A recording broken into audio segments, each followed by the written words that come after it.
Hindi po namin ini-expect na kinakailangan magpa-ultrasound. Ano kaya guys? Babae o lalaki kaya?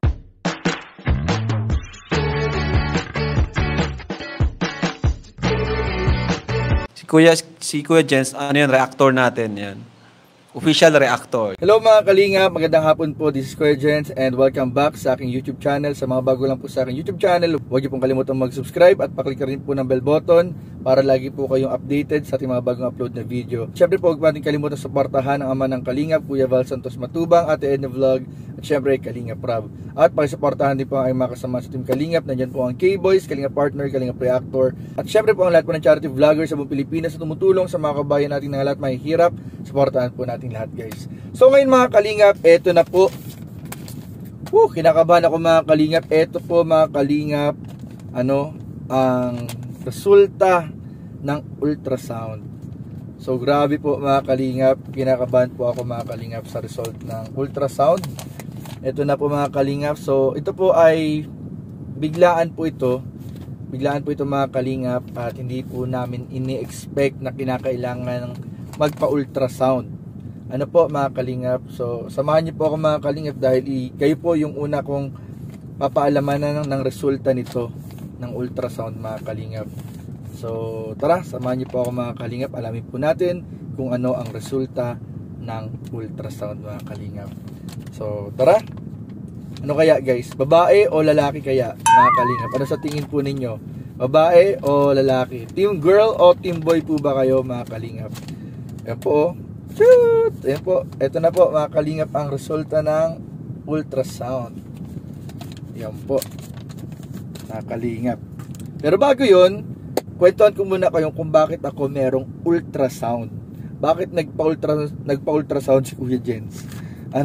So ayan po, kwentuhan ko po kayo. Bakit nagpa-ultrasound si Kuya? Kasi po mga kalingap, hindi ko po alam kung ako lang ang nakakaranas ng ganito or meron din tayong mga viewers na nakakaranas po ng ganito. Or baka meron tayong mga kasamahan na nakakaranas din po ng ganito mga kalingap. Kasi nung mga nakaraang buwan, may mga episode po kung saan po tayo po mga kalingap ay yung dighay ng dighay, yung burp ng sunod-sunod. So dati po kasi nagpapa-check up talaga ako, and nung dati pang mga pa-check up ko kapag nagkakasakit ako, lumalabas po sa blood chem ko, yung sa test ng dugo, na mataas po ang ating cholesterol at uric acid. So tapos binibigyan naman ako ng gamot.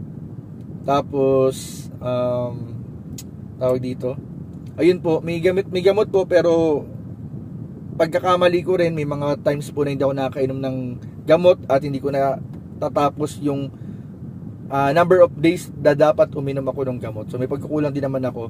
And itong mga nakaraang linggo, napansin ko po, nakaraang buwan and nakaraang linggo, napansin ko po na yung burp ko po ay ganun pa rin, hindi pa nagbabago.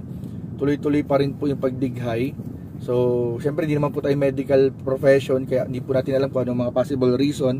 Kaya talagang ini-encourage po ako nila Labs, nila Mama na magpa-check up. And meron din po kasi mga episode, mga pangyayari po kung saan kapag hindi po tayo makapagdighay, may labas yung hangin na makapag-burp, ay medyo may paninikip po ng dibdib. So minsan na kinakabahan ako kasi parang di ko alam, syempre di ko alam kung anong totoong nangyayari. May paninikip ng dibdib, merong parang minsan hindi ko alam kung dahil ba sa sobrang taas ng uric acid ko or ganito ganyan. Kaya nagpa-check up po tayo ulit kanina. And nung kailan ba nagpa-check up? Kahapon, nagpa-check up po kahapon. And then sabi ng doktor, kinakailangan nga po ng blood chem. So in-advise ako blood chem, ultrasound, tapos may nilagay din siyang ECG. So nagpa-ECG rin tayo mga kalingap. And yung yung mga yun ay kinakailangang nakapag-fasting. I mean yung blood chem tsaka yung ultrasound kailangan fasting. So pinabalik na lang ako kaninang umaga. So pagka ultrasound natin, pagka blood chem kanina ay nakauwi na tayo at nakapag-almusal, and then balik na naman tayo kaninang umaga para naman sa ECG. And ngayong tanghali, ngayong hapon nga po ay natanggap na natin po yung result. Mga resulta po, napakarami pong result mga kalingap. So marunong naman tayo magbasa ng daming result. Ayan po, napakadaming result. Yan, dami pong result na kinuha ko kanina. So, meron sa laboratory. Sa laboratory naman po ay okay naman po yung laboratory. Medyo mataas lang po talaga yung aking, ayan. Nagulat nga po ko dito kasi ang lumabas po sa uric acid ko, okay naman po, nasa range. Okay naman po yung uric acid, nasa range. Ang medyo mataas po dito ay yung cholesterol ko tsaka creatinine. So hindi ko alam kung ano yung mga bagay na nakaka-apekto ng creatinine. So kung may idea po kayo, comment down below. Pero hindi naman po sobrang taas, medyo mataas lang po ng konti dun sa normal range.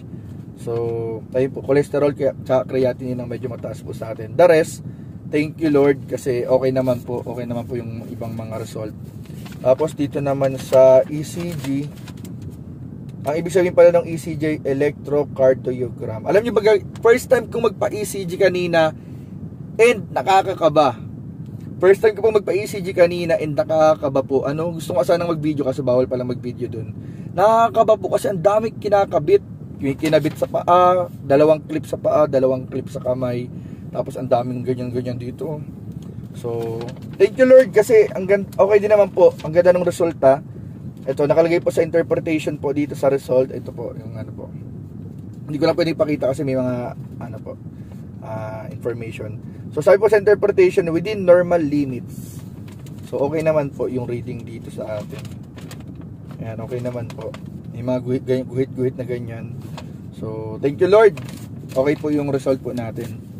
So, ito na. Ang pinaka-inaabangan. Kung babae ba, ay ito pala, meron palang ultrasound dito guys. Ay ito, mamaya ko nabasahin yung result ng ultrasound. So ito na guys, ito yung result ng ultrasound. Ayun para akong nanganak, ay para akong may pinagbubuntis. Ito po guys, para may pinagbubuntis yeah, it's a boy, it's a girl. Malalaman natin din. Hindi, joke lang po. Wala po diyang baby. Ano lang po yan, sa ultrasound po ito sa tiyan. So, in-ultrasound tayo kanina. So, first time ko rin, medyo nakakagulat. Ganun pala magpa-ultrasound. Yung mga buntis. Ayan. So, yun po mga kalinga. Parang kala mo mag-gender reveal. Ayan. So, ito po. Okay naman po. Ang result din po ay okay naman po. Sabi, the liver is normal. Tapos, blah, blah, blah. And all naman po. Lahat naman dito. Nakalagay sa impression po. Normal ultrasound study of the liver, biliary tracts, pancreas, spleen, and both kidneys.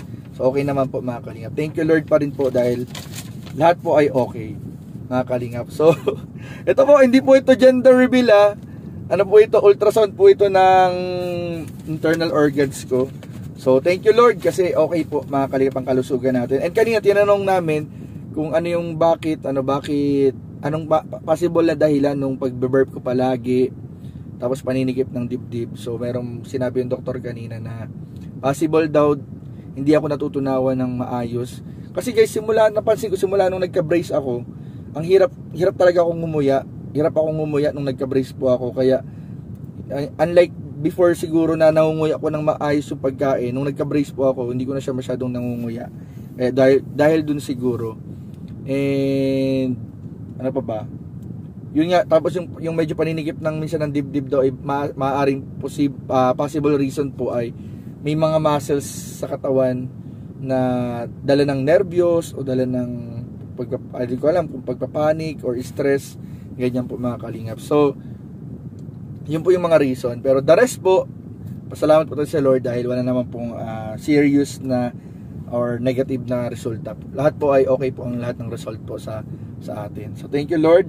So yun lamang po mga kalingap, and sa mga nag-akala na yung ultrasound ng baby, so hindi pa po. Grabe, hindi pa po mga kalingap Syempre magpapakasal muna tayo and then doon na rin papunta po yan balang araw. So tamang time po ng Lord. Yung baby po, baby namin ni Lalabs. Pero matagal pa po yun.